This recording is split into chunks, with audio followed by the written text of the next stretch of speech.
Hola. Bienvenido a este canal, tu canal de audiolibros. Gabriel García Márquez. La Santa.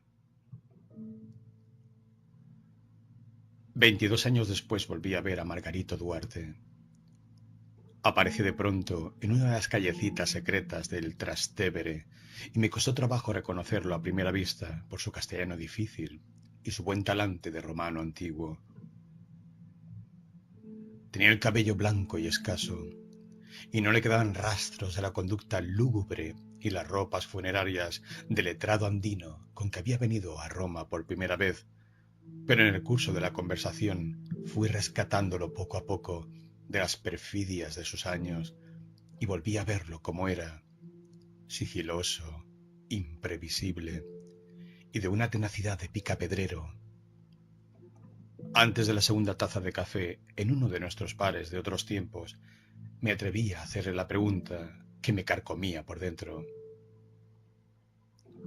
¿Qué pasó con la santa? Ahí está la santa, me contestó, esperando. Solo el tenor Rafael Rivero Silva y yo podíamos entender la tremenda carga humana de su respuesta. Conocíamos tanto su drama que durante años pensé que Margarito Duarte era el personaje en busca de autor que los novelistas esperamos durante toda una vida. Y si nunca dejé que me encontrara fue porque el final de su historia me parecía inimaginable. Había venido a Roma en aquella primavera radiante en que Pío XII padecía una crisis de hipo que ni las buenas ni las malas artes de médicos y hechiceros habían logrado remediar. Salía por primera vez de su escarpada aldea de Tolima, en los Andes colombianos, y se le notaba hasta en el modo de dormir. Se presentó una mañana en nuestro consulado con la maleta de pino lustrado que por la forma y el tamaño parecía el estuche de un violonchelo, y le planteó al cónsul el motivo sorprendente de su viaje. El cónsul llamó entonces por teléfono al tenor Rafael Rivero Silva, su compatriota, para que le consiguiera un cuarto en la pensión donde ambos vivíamos. Así lo conocí. Margarito Duarte no había pasado de la escuela primaria, pero su vocación por las bellas letras le había permitido una formación más amplia con la lectura apasionada de cuanto material impreso encontraba a su alcance. A los 18 años, siendo el escribano del municipio, se casó con una bella muchacha que murió poco después en el parto de la primera hija. Esta, más bella aún que la madre, murió de fiebre esencial a los 7 años. Pero la verdadera historia de Margarito Duarte había empezado 6 meses antes de su llegada a Roma, cuando hubo de mudar el cementerio de su pueblo para construir una represa. Como todos los habitantes de la región, Margarito desenterró los huesos de sus muertos para llevarlos al cementerio nuevo. La esposa era polvo. En la tumba contigua, por el contrario, la niña seguía intacta después de 11 años. Tanto que cuando destaparon la caja se sintió el vaho de las rosas frescas con que la habían enterrado. Lo más asombroso, sin embargo, era que el cuerpo carecía de peso. Centenares de curiosos traídos por el clamor del milagro desbordaron la aldea. No había duda, la incorruptibilidad del cuerpo era un síntoma inequívoco de la santidad, y hasta el obispo de la diócesis estuvo de acuerdo en que semejante prodigio debía someterse al veredicto del Vaticano. De modo que se hizo una colecta pública para que Margarito Duarte viajara a Roma, a batallar por una causa que ya no era solo suya, ni del ámbito estrecho de su aldea, sino un asunto de la nación. Mientras nos contaba su historia en la pensión del apacible barrio de Parioli, Margarito Duarte quitó el candado y abrió la tapa del baúl primoroso. Fue así como el tenor Rivera Silva y yo participamos del milagro. No parecía una momia marchita como las que se ven en tantos museos del mundo, sino una niña vestida de novia que siguiera dormida al cabo de una larga estancia bajo la tierra. La piel era tersa y tibia y los ojos abiertos eran diáfanos y causaba la impresión insoportable de que nos veían desde la muerte. El raso y los azahares falsos de la corona no habían resistido al rigor del tiempo con tan buena salud como la piel, pero las rosas que le habían puesto las manos permanecían vivas. El peso del estuche de pino, en efecto, siguió siendo igual cuando sacamos el cuerpo. Margarito Duarte empezó sus gestiones al día siguiente de la llegada. Al principio, con una ayuda diplomática más compasiva que eficaz, y luego con cuantas artimañas se le ocurrieron para sortear los incontables obstáculos del Vaticano. Fue siempre muy reservado sobre sus diligencias, pero se sabía que eran numerosas e inútiles.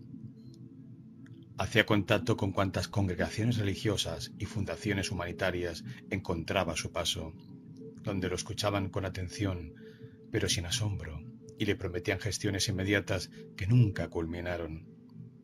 La verdad es que la época no era la más propicia. Todo lo que tuviera que ver con la Santa Sede había sido postergado hasta que el Papa superara la crisis de hipo, resistente no solo a los más refinados recursos de la medicina académica, sino a toda clase de remedios mágicos que le mandaban del mundo entero. Por fin, en el mes de julio, Pío XII se repuso y fue a sus vacaciones de verano en Castel Gandolfo. Margarito llevó a la santa a la primera audiencia semanal con la esperanza de mostrársela. El Papa apareció en el patio interior, en un balcón tan bajo que Margarito pudo ver sus uñas bien pulidas y alcanzó a percibir su hálito de lavanda. Pero no circuló por entre los turistas que llegaban de todo el mundo para verlo, como Margarito esperaba, sino que pronunció el mismo discurso en 6 idiomas y terminó con la bendición general. Al cabo de tantos aplazamientos, Margarito decidió afrontar las cosas en persona y llevó a la Secretaría de Estado una carta manuscrita de casi 60 folios, de la cual no obtuvo respuesta. Él lo había previsto, pues el funcionario que la recibió con los formalismos de rigor apenas si se dignó darle una mirada oficial a la niña muerta, y los empleados que pasaban cerca la miraban sin ningún interés. Uno de ellos le contó que el año anterior había recibido más de 800 cartas que solicitaban la santificación de cadáveres intactos en distintos lugares del mundo. Margarito pidió por último que se comprobara la ingravidez del cuerpo. El funcionario la comprobó, pero se negó a admitirla. «Debe ser un caso de sugestión colectiva», dijo. En sus escasas horas libres y en los áridos domingos de verano, Margarito permanecía en su cuarto, encarnizado en la lectura de cualquier libro que le pareciera de interés para su causa. A fines de cada mes, por iniciativa propia, escribía en un cuaderno escolar una relación minuciosa de sus gastos con su caligrafía preciosista de amanuense mayor, para rendir cuentas estrictas y oportunas a los contribuyentes de su pueblo. Antes de terminar el año conocía a los dédalos de Roma como si hubiera nacido en ellos. Hablaba un italiano fácil y de tan pocas palabras como su castellano andino, y sabía tanto como el que más sobre procesos de canonización. Pero pasó mucho más tiempo antes de que cambiara su vestido fúnebre y el chaleco y el sombrero de magistrado, que en la Roma de la época eran propios de algunas sociedades secretas con fines inconfesables. Salía desde muy temprano con el estuche de la santa y a veces regresaba tarde en la noche, exhausto y triste, pero siempre con un rescoldo de luz que le infundía alientos nuevos para el día siguiente. «Los santos viven en su tiempo propio», decía. Yo estaba en Roma por primera vez, estudiando en el Centro Experimental de Cine, y viví su calvario con una intensidad inolvidable. La pensión donde dormíamos era en realidad un apartamento moderno a pocos pasos de la Villa Borghese, cuya dueña ocupaba 2 alcobas y alquilaba cuartos a estudiantes extranjeros. La llamábamos María Bella, y era guapa y temperamental en la plenitud de su otoño, y siempre fiel a la norma sagrada de cada quien es rey absoluto dentro de su cuarto. En realidad, la que llevaba el peso de la vida cotidiana era su hermana mayor, la tía Antonieta, un ángel sin alas, que le trabajaba por horas durante el día y andaba por todos lados con su balde y su escoba de jerga, lustrando más allá de lo posible los mármoles del piso. Fue ella quien nos enseñó a comer los pajaritos cantores que cazaba Bartolino, su esposo, por el mal hábito que le quedó de la guerra, y quien terminaría por llevarse a Margarito a vivir en su casa cuando los recursos no le alcanzaron para los precios de María Bella. Nada menos adecuado para el modo de ser de Margarito que aquella casa sin ley. Cada hora nos reservaba una novedad, hasta en la madrugada, cuando nos despertaba el rugido pavoroso del león en el zoológico de la Villa Borghese. El tenor Rivero Silva se había ganado el privilegio de que los romanos no se resintieran con sus ensayos tempraneros. Se levantaba a las 6, se daba su baño medicinal de agua helada y se arreglaba la barba y las cejas de Mefistófeles. Y solo cuando ya estaba listo, con la bata de cuadros escoceses, la bufanda de seda china y su agua de colonia personal, se entregaba en cuerpo y alma a sus ejercicios de canto. Abría de par en par la ventana del cuarto, aun con las estrellas del invierno, y empezaba por calentar la voz con fraseos progresivos de grandes arias de amor. Hasta que se soltaba a cantar a plena voz, la expectativa diaria era que, cuando daba el do de pecho, le contestaba el león de la Villa Borghese con un rugido de temblor de tierra. «Eres San Marcos reencarnado, figlio mío», exclamaba la tía Antonieta, asombrado de veras. Solo él podía hablar con los leones. Una mañana no fue el león el que dio la réplica. El tenor inició el dueto de amor del Otelo. «Ya nella notte densa s'estingue ogni clamor». De pronto, desde el fondo del patio, nos llegó la respuesta en una hermosa voz de soprano. El tenor prosiguió, y las dos voces cantaron el trozo completo, para Solat del vecindario, que abrió las ventanas para santificar sus casas con el torrente de aquel amor irresistible. El tenor estuvo a punto de desmayarse cuando supo que su desdémona invisible era nada menos que la gran María Caniglia. Tengo la impresión de que fue aquel episodio el que le dio un motivo válido a Margarito Duarte para integrarse a la vida de la casa. A partir de entonces se sentó con todos en la mesa común y no en la cocina, como al principio, donde la tía Antonieta lo complacía casi a diario con su guiso maestro de pajaritos cantores. María Bella nos leía de sobremesa los periódicos del día para acostumbrarnos a la fonética italiana y completaba las noticias con una arbitrariedad y una gracia que nos alegraban la vida. Uno de esos días contó, a propósito de la santa, que en la ciudad de Palermo había un enorme museo con los cadáveres incorruptos de hombres, mujeres y niños, e inclusive varios obispos, desenterrados de un mismo cementerio de padres capuchinos. La noticia inquietó tanto a Margarito que no tuvo un instante de paz hasta que fuimos a Palermo. Pero le bastó una mirada de paso por las abrumadoras galerías de momias sin gloria para formularse un juicio de consolación. «No son el mismo caso», dijo. «A estos se les nota enseguida que están muertos». Después del almuerzo, Roma sucumbía en el sopor de agosto. El sol de mediodía se quedaba inmóvil en el centro del cielo, y en el silencio de las 2 de la tarde solo se oía el rumor del agua, que es la voz natural de Roma. Pero hacia las 7 de la noche las ventanas se abrían de golpe para convocar el aire fresco que empezaba a moverse, y una muchedumbre jubilosa se echaba a las calles sin ningún propósito distinto que el de vivir. En medio de los petardos de las motocicletas, los gritos de los vendedores de sandía y las canciones de amor entre las flores de las terrazas. El tenor y yo hacíamos la siesta. Íbamos en su Vespa, él conduciendo y yo en la parrilla, y les llevábamos helados y chocolates a las putitas de verano que mariposeaban bajo los laureles centenarios de la Villa Borghese, en busca de turistas desvelados a pleno sol. Eran bellas, pobres, cariñosas, como la mayoría de las italianas de aquel tiempo, vestidas de organiza azul, de popelina rosada, de lino verde, y se protegían del sol con las sombrillas apolilladas por las lluvias de la guerra reciente. Era un placer humano estar con ellas, porque saltaban por encima de las leyes del oficio y se daban el lujo de perder un buen cliente para irse con nosotros a tomar un café bien conservado en el bar de la esquina, o a pasear en las carrozas de alquiler por los senderos del parque, o a dolernos de los reyes destronados y sus amantes trágicas que cabalgaban al atardecer en el galopatorio. Más de una vez les servíamos de intérpretes con algún gringo descarriado. No fue por ellas que llevamos a Margarito Duarte a la villa burguese, sino para que conociera el león. Vivía en libertad en un islote desértico, circundado por un foso profundo, y tan pronto como nos divisó en la otra orilla empezó a rugir, con un desasosiego que sorprendió a su guardián. Los visitantes del parque acudieron sorprendidos.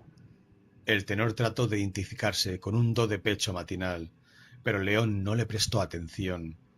Parecía rugir hacia todos nosotros sin distinción, pero el vigilante se dio cuenta al instante de que solo rugía por Margarito. Así fue. Para donde él se moviera, se movía el león, y tan pronto como se escondía dejaba de rugir. El vigilante, que era doctor en letras clásicas de la Universidad de Siena, pensó que Margarito debió estar ese día con otros leones que lo habían contaminado de su olor. Aparte de esa explicación, que era inválida, no se le ocurrió otra. En todo caso, dijo, no son rugidos de guerra, sino de compasión. Sin embargo, lo que impresionó al tenor Rivera Silva no fue aquel episodio sobrenatural, sino la conmoción de Margarito cuando se detuvieron a conversar con las muchachas del parque. Lo comentó en la mesa, y unos por picardía y otros por comprensión, estuvimos de acuerdo en que sería una buena obra ayudar a Margarito a resolver su soledad. Conmovida por la debilidad de nuestros corazones, María Bellas apretó la pechuga de madraza bíblica con sus manos empedradas de anillos de fantasía. Yo lo haría por caridad, dijo, si no fuera porque nunca he podido con los hombres que usan chaleco. Fue así como el tenor pasó por la villa burguese a las 2 de la tarde y se llevó en ancas de su vespa a la mariposita que le pareció más propicia para darle una hora de buena compañía a Margarito Duarte. La hizo desnudarse en su alcoba, la bañó con jabón de olor, la secó, la perfumó con su agua de colonia personal y la empolvó de cuerpo entero con su talco alcanforado para después de afeitarse. Por último, le pagó el tiempo que ya llevaban y una hora más, y le indicó letra por letra lo que debía hacer. La bella desnuda atravesó en puntillas la casa en penumbras como un sueño de la siesta, y dio 2 golpecitos tiernos en la alcoba del fondo. Margarito Duarte, descalzo y sin camisa, abrió la puerta. «Buonasera, giovanotto», le dijo ella, con voz y modos de colegiala. «Mi manda il tenore». Margarito asimiló el golpe con una gran dignidad. Acabó de abrir la puerta para darle paso, y ella se tendió en la cama mientras él se ponía a toda prisa la camisa y los zapatos para atenderla con el debido respeto. Luego se sentó a su lado en una silla e inició la conversación. Sorprendida, la muchacha le dijo que se diera prisa, pues solo disponían de una hora. Él no se dio por enterado. La muchacha dijo después que de todos modos habría estado el tiempo que él hubiera querido sin cobrarle ni un céntimo, porque no podía haber en el mundo un hombre mejor comportado. Sin saber qué hacer mientras tanto, escudriñó el cuarto con la mirada y descubrió el estuche de madera sobre la chimenea. Preguntó si era un saxofón. Margarito no le contestó, sino que entreabrió la persiana para que entrara un poco de luz, llevó el estuche a la cama y levantó la tapa. La muchacha trató de decir algo, pero se le desencajó la mandíbula, o como nos dijo después, «mi sigillò il culo». Escapó despavorida, pero se equivocó de sentido en el corredor y se encontró con la tía Antonieta que iba a poner una bombilla nueva en la lámpara de mi cuarto. Fue tal el susto de ambas que la muchacha no se atrevió a salir del cuarto del tenor hasta muy entrada la noche. La tía Antonieta no supo nunca qué pasó. Entró en mi cuarto tan asustada que no conseguía atornillar la bombilla en la lámpara por el temblor de las manos. Le pregunté qué le sucedía. «Es que en esta casa espantan», me dijo, «y ahora, pleno día». Me contó con una gran convicción que, durante la guerra, un oficial alemán degolló a su amante en el cuarto que ocupaba el tenor. Muchas veces, mientras andaba en sus oficios, la tía Antonieta había visto la aparición de la bella asesinada recogiendo sus pasos por los corredores. «Acabo de verla caminando en pelota por el corredor», dijo. «Era idéntica». La ciudad recobró su rutina de otoño. Las terrazas floridas del verano se cerraron con los primeros vientos y el tenor y yo volvimos a la tractoría del Trastevere, donde solíamos cenar con los alumnos de canto del conde Carlo Calcagni y algunos compañeros míos de la escuela de cine. Entre estos últimos, el más asiduo era Lakis, un griego inteligente y simpático, cuyo único tropiezo eran sus discursos adormecedores sobre la injusticia social. Por fortuna, los tenores y las sopranos lograban casi siempre derrotarlo con trozos de ópera cantados a toda voz, que sin embargo no molestaban a nadie aun después de la medianoche. Al contrario, algunos trasnochadores de paso se sumaban al coro y en el vecindario se abrían ventanas para aplaudir. Una noche, mientras cantábamos, Margarito entró en puntillas para no interrumpirnos. Llevaba el estuche de pino que no había tenido tiempo de dejar en la pensión después de mostrarle la santa al párroco de San Juan de Letrán, cuya influencia ante la sagrada congregación del rito era de dominio público. Alcancé a ver de soslayo que lo puso debajo de una mesa apartada y se sentó mientras terminábamos de cantar. Como siempre ocurría al filo de la medianoche, reunimos varias mesas cuando la tractoría empezó a desocuparse y quedamos juntos los que cantaban, los que hablábamos de cine y los amigos de todos. Y entre ellos, Margarito Duarte, que ya era conocido allí como el colombiano silencioso y triste, del cual nadie sabía nada. Lakis, intrigado, le preguntó si tocaba violonchelo. Yo me sobrecogí con lo que me pareció una indiscreción difícil de sortear. El tenor, tan incómodo como yo, no logró remendar la situación. Margarito fue el único que tomó la pregunta con toda naturalidad. «No es un violonchelo», dijo, «es la santa». Puso la caja sobre la mesa, abrió el candado y levantó la tapa. Una ráfaga de estupor estremeció el restaurante. Los otros clientes, los meseros y por último la gente de la cocina con sus delantales ensangrentados se congregaron atónitos a contemplar el prodigio. Algunos se persignaron. Una de las cocineras se arrodilló con las manos juntas, presa de un temblor de fiebre, y rezó en silencio. Sin embargo, pasada la conmoción inicial, nos enredamos en una discusión sobre la insuficiencia de la santidad en nuestros tiempos.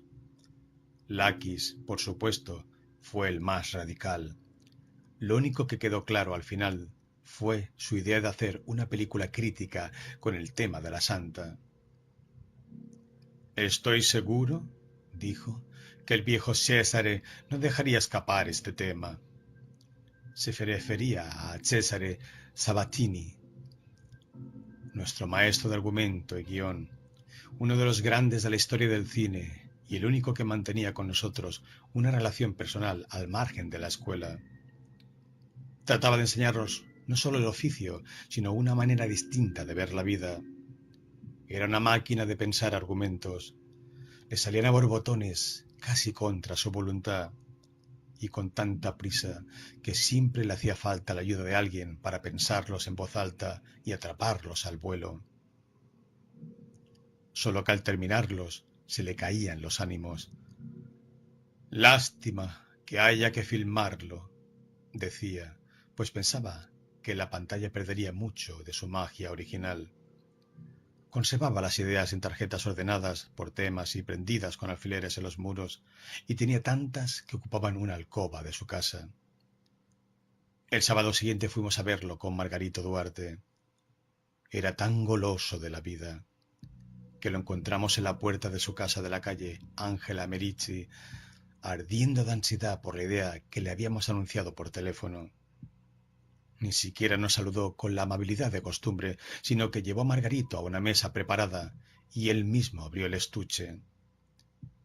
Entonces ocurrió lo que menos imaginábamos. En vez de enloquecerse, como era previsible, sufrió una especie de parálisis mental.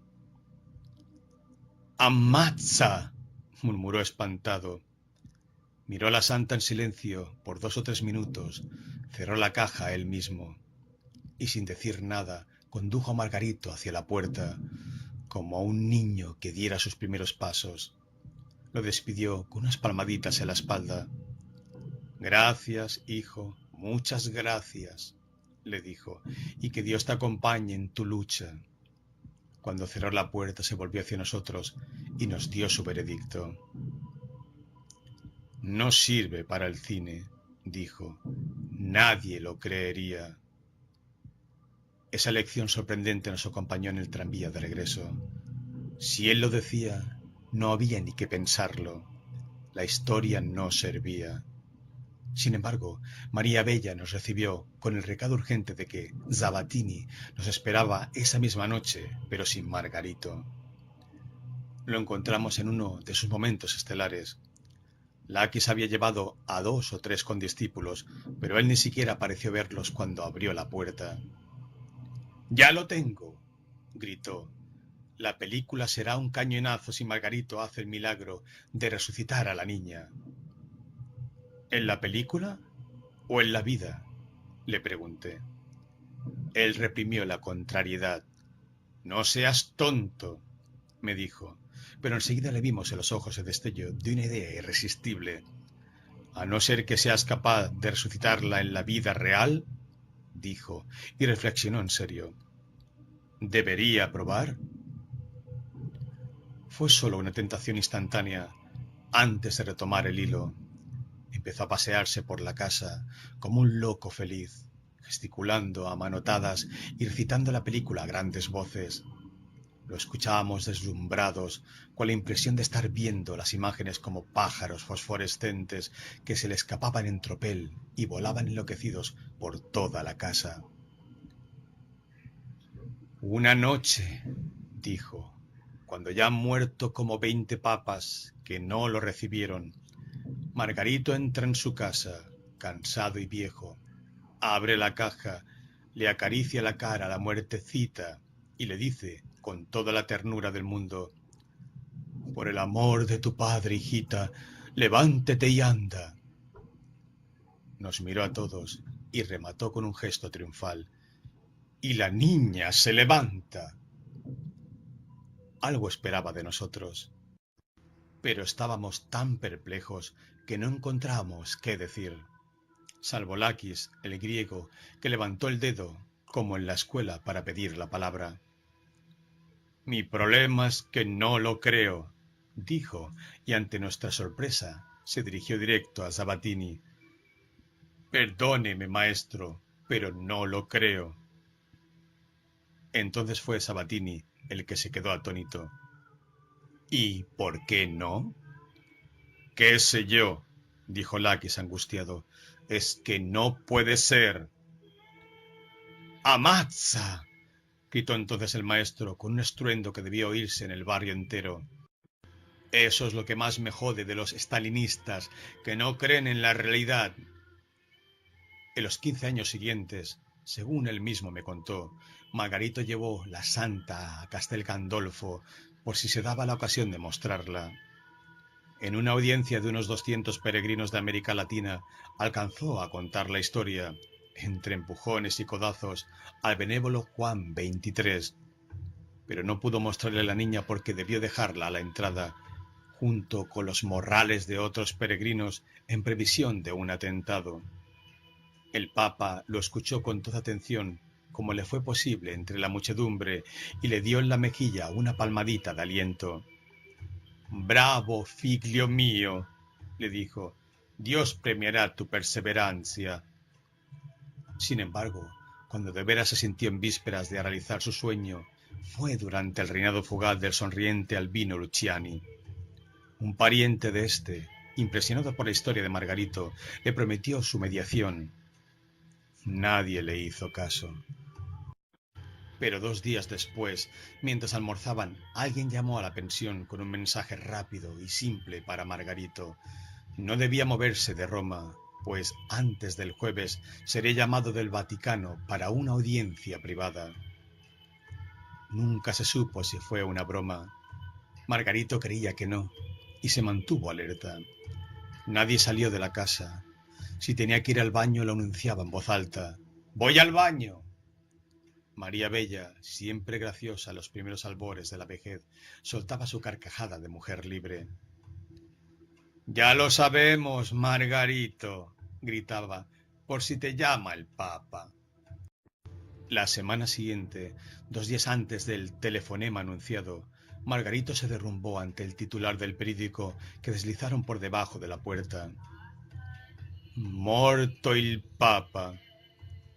Por un instante lo sostuvo en vilo la ilusión de que era un periódico atrasado que habían llevado por equivocación, pues no era fácil creer que muriera un papa cada mes, pero así fue. El sonriente Albino Luciani, elegido 33 días antes, había amanecido muerto en su cama. Volví a Roma 22 años después de conocer a Margarito Duarte, y tal vez no hubiera pensado en él si no lo hubiera encontrado por casualidad. Yo estaba demasiado oprimido por los estragos del tiempo para pensar en nadie. Caía sin cesar una llovizna boba, como el caldo tibio. La luz de diamante de otros tiempos se había vuelto turbia, y los lugares que habían sido míos y sustentaban mis nostalgias eran otros y ajenos. La casa donde estuvo la pensión seguía siendo la misma, pero nadie dio razón de María Bella. Nadie contestaban 6 números de teléfono que el tenor Rivero Silva me había mandado a través de los años. En un almuerzo con la nueva agente de cine evoqué la memoria de mi maestro, y un silencio súbito aleteó sobre la mesa por un instante hasta que alguien se atrevió a decir: «¿Zavattini? Mai sentito». Así era. Nadie había oído hablar de él. Los árboles de Villa Borghese estaban desgreñados bajo la lluvia. El galopatorio de las princesas tristes había sido devorado por una maleza sin flores, y las bellas de antaño habían sido sustituidas por atletas andróginos travestidos de manolas. El único sobreviviente de una fauna extinguida era el viejo león, sarnoso y acatarrado, en su isla de aguas marchitas. Nadie cantaba ni se moría de amor en las tractorías plastificadas de la Plaza de España, pues la Roma de nuestras nostalgias era ya otra Roma antigua dentro de la antigua Roma de los Césares. De pronto, una voz que podía venir del más allá me paró en seco en una callecita del Trastevere. «Hola, poeta». Era él, viejo y cansado. Habían muerto 5 papas. La Roma eterna mostraba los primeros síntomas de la decrepitud, y él seguía esperando. «He esperado tanto que ya no puede faltar mucho más», me dijo al despedirse, después de casi 4 horas de añoranzas. «Puede ser cosa de meses». Se fue arrastrando los pies por el medio de la calle, con sus botas de guerra y su gorra descolorida de romano viejo, sin preocuparse de los charcos de lluvia donde la luz empezaba a pudrirse. Entonces no tuve ya ninguna duda, si es que alguna vez la tuve, de que el santo era él. Sin darse cuenta, a través del cuerpo incorrupto de su hija, llevaba ya 22 años luchando en vida por la causa legítima de su propia canonización. Gracias por ver este vídeo. Si te gustó, suscríbete y compártelo.